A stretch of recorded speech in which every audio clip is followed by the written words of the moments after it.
എല്ലാവർക്കും സ്വാഗതം. ഈ റിവ്യൂ ഇഷ്ടപ്പെടുവാണെങ്കിൽ ഒന്ന് ലൈക്ക് ചെയ്തും സബ്സ്ക്രൈബ് ചെയ്തും സപ്പോർട്ട് ചെയ്യണേ.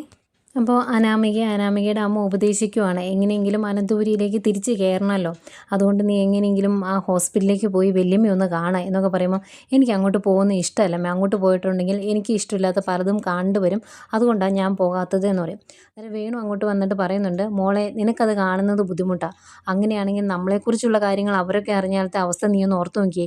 അന്നേരം പെട്ടെന്ന് അനാമിക, നമ്മളെക്കുറിച്ച് ഇനി മാത്രം അറിയാൻ എന്നെ ഉള്ളതെന്ന് ചോദിക്കും. അന്നേരം വേണു ചോദിക്കും, നീ എന്താ എല്ലാം മറന്നിട്ട് സംസാരിക്കുന്ന പോലെ, ശരിക്കും ആ വല്യമ്മ നിനക്ക് തന്ന സ്വർണ്ണം എടുത്താണ് നമ്മൾ പകുതി കടം വീട്ടിയത്, ഇനിയും നിനക്ക് തന്ന സ്ത്രീധനത്തിൽ നിന്ന് കുറച്ചുകൂടി സ്വർണ്ണം ഇങ്ങോട്ട് നീ തരാമെന്ന് പറഞ്ഞിട്ടുണ്ട്, അതുപോലെ ഞാൻ കടത്തി മുങ്ങി നിൽക്കുവാണ് എന്നുള്ള കാര്യങ്ങളൊക്കെ അറിഞ്ഞാൽ പിന്നത്തെ അവസ്ഥ എന്താണെന്ന് നീ ചിന്തിച്ചിട്ടുണ്ടോ? കള്ളം പറയുന്നതേ ആ മൂർത്തി സാറിന് ഇഷ്ടമല്ല, ആ സ്ഥിതിക്ക് ഈ കാര്യങ്ങളെല്ലാം അറിഞ്ഞിട്ടുണ്ടെങ്കിൽ പിന്നെ നമുക്ക് ആ വീട്ടിലൊരു സ്ഥാനം കാണുമോ? അതുകൊണ്ട് നിന്നെ സ്നേഹിക്കുന്നത് ആ ദേവയാനിയാണ്, അവരെ ഒന്ന് പോയി കാണുക എന്ന് പറയും. അന്നേരം രേവതി പറയുവാണ്, മോളെ നീ പോയി കാണണം, എന്നിട്ട് നല്ല രീതിയിൽ അവരുടെ രക്തം തിളപ്പിക്കണം, ഇനി ഒരിക്കലും ആ നയന എന്ന് പറയുന്നവളെ വീട്ടിലോട്ട് കയറ്റിയല്ലാത്ത അവസ്ഥയിലേക്ക് എത്തിക്കണം, അതിനു വേണ്ടിയാണ് മോളോട് പോകാൻ പറഞ്ഞത് എന്ന് പറയും. അന്നേരം വേണുവും പറയുന്നുണ്ട്, മോളെ കയ്യിൽ വീണ് കിട്ടുന്ന അവസരങ്ങൾ നമ്മൾ പ്രയോജനപ്പെടുത്തണം, അല്ലെങ്കിൽ പിന്നീട് അതുകൊണ്ട് ഒരു പ്രയോജനം ഇല്ലാണ്ടാവും, ശരിക്കും നീ അനിയെ കൂടെ നിർത്തുവാണ് ചെയ്യേണ്ടത്, അതിന് നിനക്ക് സാധിക്കുന്നില്ല, അതെങ്ങനെയെങ്കിലും സാധിച്ചെടുക്കണം, ഇനിയിപ്പം എങ്ങനെയെങ്കിലും ആ വീട്ടിൽ നിന്ന് ഇറങ്ങേണ്ട ഒരു അവസ്ഥ ഉണ്ടായിട്ടുണ്ടെങ്കിൽ നമുക്ക് ഇനിയുള്ള കാലം സുഖമായിട്ട് ജീവിക്കാനുള്ള സ്വത്ത് കൊണ്ട് നമ്മൾ ഇറങ്ങാവുള്ളൂ, അതിനുള്ള പണിയാണ് നമ്മൾ നോക്കേണ്ടത്, അതുകൊണ്ട് നീ ഇപ്പോൾ ഹോസ്പിറ്റലിലേക്ക് ചെല്ല് എന്ന് പറഞ്ഞ് ഉപദേശിച്ച് മോളെ ഹോസ്പിറ്റലിലേക്ക് പറഞ്ഞു വിടുവാണ് രണ്ടുപേരും കൂടി. ഈ സമയം നമ്മുടെ ആദർശ് നയനെ വീട്ടിലാക്കിയിട്ട് തിരിച്ചു ചെന്നായിരുന്നു. അന്നേരം ജയൻ ചോദിക്കുന്നുണ്ട്, എങ്ങനെയുണ്ട് മോനെ, അവിടെ ചെന്നിട്ട് അച്ഛൻ എന്താ പറഞ്ഞത് എന്ന് ചോദിക്കും. അന്നേരം പറയുന്നുണ്ട്, അച്ഛൻ നല്ല രീതിയിൽ ദേഷ്യപ്പെട്ടു, ഇതിനു മുമ്പ് അങ്ങനെയൊന്നും ഉണ്ടായിട്ടില്ല, എന്നെ തല്ലൂന്ന് പോലും ഞാൻ ഓർത്തുപോയി, അങ്ങനെ സംഭവിച്ചാലും ഞാൻ ഒന്നും പ്രതികരിക്കില്ലായിരുന്നു, കാരണം അതെല്ലാം കേൾക്കാൻ ഞാൻ അർഹനാണ്, അച്ഛൻ അതിനുള്ള അവകാശം ഉണ്ടല്ലോ എന്ന് പറയും. എന്നിട്ട് അന്നേരം ജയൻ ചോദിക്കും, എന്നിട്ട് എല്ലാം സോൾവ് ആയോ എന്ന് ചോദിക്കുമ്പം, കാര്യങ്ങളൊക്കെ നന്ദുവിനും അമ്മയ്ക്കും അറിയാമായിരുന്നല്ലോ, അതുകൊണ്ട് കുറച്ച് കഴിഞ്ഞപ്പോൾ ആ ദേഷ്യം അങ്ങ് മാറി എന്ന് പറയും. അന്നേരം ജയൻ പറയുന്നുണ്ട്, മോനെ ഇപ്പം നിനക്ക് മനസ്സിലായില്ലേ നിൻ്റെ ഭാര്യ എന്താണ് എന്ന്, നിൻ്റെ ഭാര്യ എന്താണെന്നും നിൻ്റെ ചുറ്റും നിൽക്കുന്നവർ എല്ലാവരും എങ്ങനെയുള്ള സ്വഭാവക്കാരാണ് എന്നൊക്കെ ഈശ്വരൻ നിന്നെ കാണിച്ചു തരുന്നുണ്ട്, അത് ഈ മണ്ഡലകാലത്തിൽ നിൻ്റെ ഒപ്പം ഈശ്വരൻ ഉള്ളത് കൊണ്ടാണെന്ന് നീ കരുതിയാൽ മതി എന്ന് പറയും. അന്നേരം ആദർശ് പറയുന്നുണ്ട്, എന്നിട്ടും ഈശ്വരൻ ഒരു കാര്യത്തിന് മാത്രം ഒരു തീരുമാനമാക്കുന്നില്ലല്ലോ, എൻ്റെ ഭാര്യയും അമ്മയും എന്നാണ് ഇനി അവരൊന്ന് സ്നേഹിച്ചു തുടങ്ങുന്നതെന്ന് മാത്രം ഈശ്വരൻ കാണിച്ചു തരുന്നില്ലല്ലോ എന്നൊക്കെ ആദർശ് ഇങ്ങനെ പറഞ്ഞുകൊണ്ട് നിൽക്കുന്നേക്കുമാണ് അനാമിക അങ്ങോട്ട് വരുന്നത്.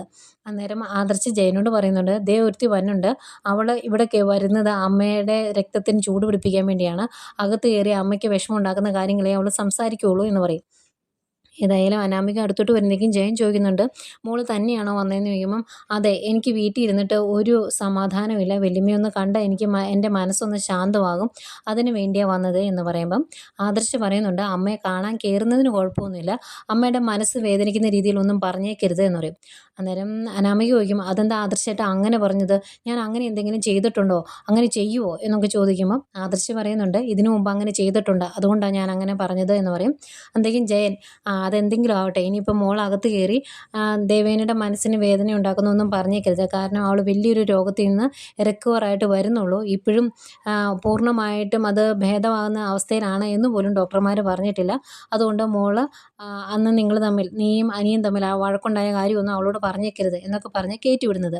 പക്ഷേ അനാമിക അന്നേരം മനസ്സിലോർക്കുക, പിന്നെ ഞാൻ ഇങ്ങോട്ട് വരുന്നത് ഇതെല്ലാം മറച്ചു വെക്കാൻ വേണ്ടിയല്ലേ, അതെല്ലാം പറയാൻ വേണ്ടി തന്നെയാണ് ഞാൻ വരുന്നത് എന്നിങ്ങനെ മനസ്സിലോർത്തുകൊണ്ടാണ് അവൾ ICUലേക്ക് കയറിപ്പോകുന്നത്. ICUലേക്ക് കയറിപ്പോയി കഴിയുമ്പം ആദർശ് ജയനോട് പറയുന്നുണ്ട്, അച്ഛൻ ആ കാര്യം പറയരുത് എന്ന് എടുത്തു പറഞ്ഞതുകൊണ്ട് മിക്കവാറും അവൾ അത് തന്നെ അമ്മയോട് പറയും എന്ന് പറയുക. ഏതായാലും റൂമിലേക്ക് കയറി ചെല്ലുന്നതേ ദേവയാനി, അയ്യോ മോളെപ്പറ്റി ഞാനിപ്പോൾ ഓർത്തതേ ഉള്ളൂ എന്ന് പറയും. അന്നേരം അനാമിക, അമ്മ എന്നെപ്പറ്റി ഓർത്ത് കാണും, വല്യമ്മ എന്നെപ്പറ്റി ഓർത്ത് കാണുമെന്ന് എനിക്കറിയാം, കാണാൻ ആഗ്രഹിക്കുന്നുണ്ടെന്നും എനിക്ക് തോന്നി, അതുകൊണ്ടാണ് ഞാനിങ്ങോട്ട് വന്നത് എന്ന് പറയും. അന്നേരം ചോദിക്കുന്നുണ്ട്, മോൾ ഇപ്പോഴും മോളുടെ വീട്ടിൽ തന്നെയാണോ നിൽക്കുന്നത്, അനന്തപുരിയിലേക്ക് വന്നില്ലേ എന്നൊക്കെ ചോദിക്കും. അന്നേരം ഇല്ല എന്ന് പറയുമ്പം, എന്നാൽ മോൾ എത്രയും പെട്ടെന്ന് വീട്ടിലോട്ട് വരണമെന്ന് പറയുമ്പം അനാമിക പറയുന്നുണ്ട്, അത് മാത്രം വല്യമ്മ എന്നോട് പറയരുത്, ഞാൻ അങ്ങനെ ചെയ്യത്തില്ല, കാരണം അവൻ ഞാനുമായിട്ടങ്ങ് ഒത്തുപോകില്ല എന്ന് പറയും. അന്നേരം പറയുന്നുണ്ട്, അവനൊരു പാവമാണ്, അവനെ സ്നേഹിച്ചിട്ടുണ്ടെങ്കിൽ ആദർശിനെ പോലെ തന്നെയാണ്, നമ്മൾ കൊടുക്കുന്ന സ്നേഹത്തിൻ്റെ 10 ഇരട്ടി അവൻ തിരിച്ചു തരും, മോളൊന്ന് സ്നേഹിക്കാൻ ശ്രമിച്ചാൽ മതി എന്നൊക്കെ പറയുമ്പോഴത്തേക്കും പറയുവാണ്, വല്യമ്മയ്ക്ക് അറിയാവോ, വല്യമ്മയെ കാണാൻ വേണ്ടി ഞാനിവിടെ വരുമ്പം ഒരു ദിവസം അനിയും നന്ദു ഇവിടെ ഉണ്ടായിരുന്നു, എനിക്ക് അവരെ കണ്ടപ്പം ദേഷ്യം വന്നു, ഞാൻ അവളെ മാത്രമല്ല അവളുടെ അമ്മയും എൻ്റെ വായി തോന്നിയതെല്ലാം വിളിച്ച് പറഞ്ഞു, അത് കേട്ടിട്ട് അവന് ഇഷ്ടപ്പെട്ടില്ല. അവനത് സഹിക്കാൻ മേലാതെ എന്നെ തല്ലി എന്ന് പറയും. അന്നേരം മോളെ അവൻ തല്ലിയോ? എന്നാൽ എനിക്കൊന്ന് അറിയണമല്ലോ. മോളൊരു കാര്യം ചെയ്യുക, പുറത്തേക്ക് ഇറങ്ങി ചെല്ലുമ്പം ആദർശിനോട് ഇങ്ങോട്ട് വരാൻ പറ, ഞാൻ ഇതിനൊരു പരിഹാരം ഉണ്ടാക്കും എന്ന് പറയും.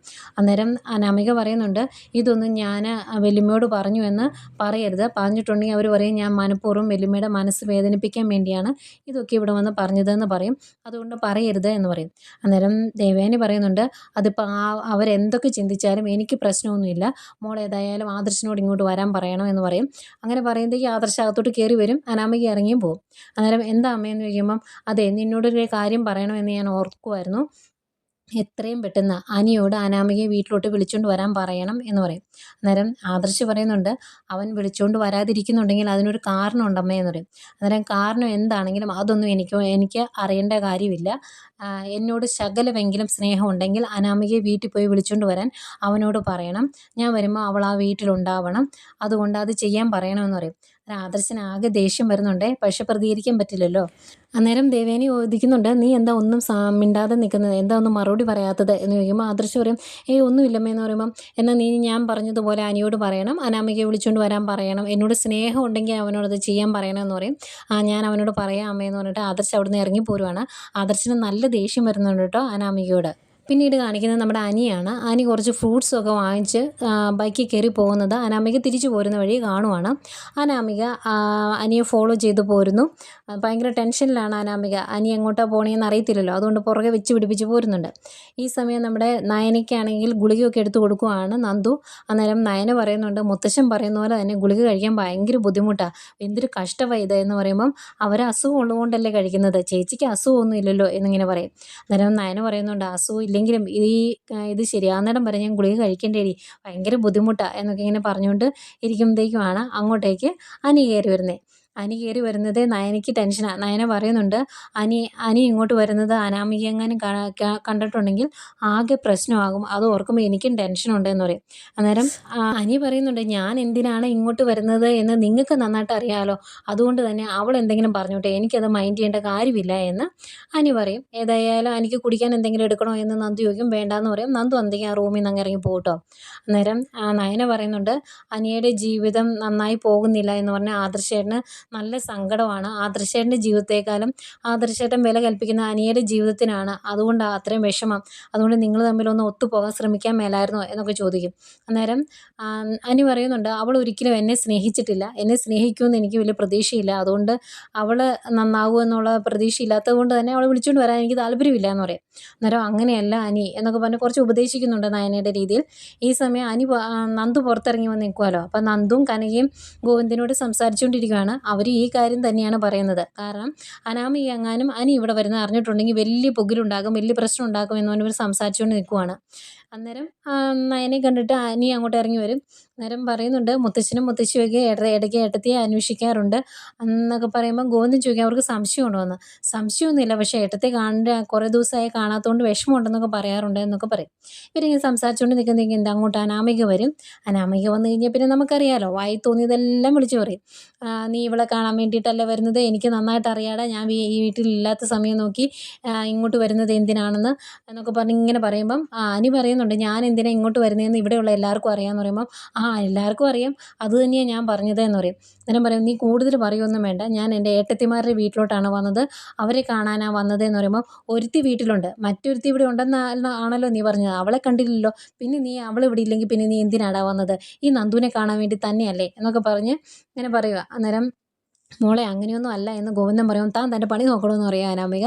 അന്നേരം എടി എന്ന് പറഞ്ഞ് അനാമികയെ തല്ലാൻ ചെല്ലുവാണ് അനി. എന്തെങ്കിലും ഗോവിന്ദൻ കയറി പിടിക്കും. അന്നേരം അനാമിക പറയുന്നുണ്ട്, താൻ അവനെ പിടിക്കുമൊന്നും വേണ്ട, അവൻ എന്നെ തല്ലുമെന്ന് ഞാൻ നോക്കട്ടെ എന്ന് പറയും. അന്നേരം പറയുന്നുണ്ട്, ഞാൻ ഇവിടെ വരുന്നത് എന്തിനാന്ന് ഇവർക്ക് എല്ലാവർക്കും അറിയാം, അതുകൊണ്ട് തന്നെ ഞാൻ ഇനിയും വരും, നിനക്ക് എൻ്റെ കൂടെ ജീവിക്കാൻ താല്പര്യം ഉണ്ടെങ്കിൽ ജീവിച്ചാൽ മതി, അല്ലെങ്കിൽ നീ പോയി ഇറങ്ങി പൊക്കോളാൻ പറയും.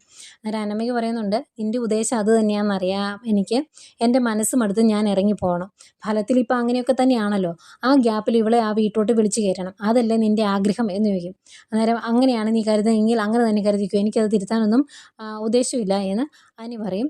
അന്നേരം പറയുന്നുണ്ട്, എന്നാൽ നീ ഒരു കാര്യം അങ്ങ് മനസ്സിൽ ഓർത്ത് വെച്ചു, അങ്ങനെ അത്ര പെട്ടെന്നൊന്നും ഇവിടെ ആ വീട്ടിലോട്ട് കയറ്റാമെന്ന് നീ ഓർക്കണ്ട.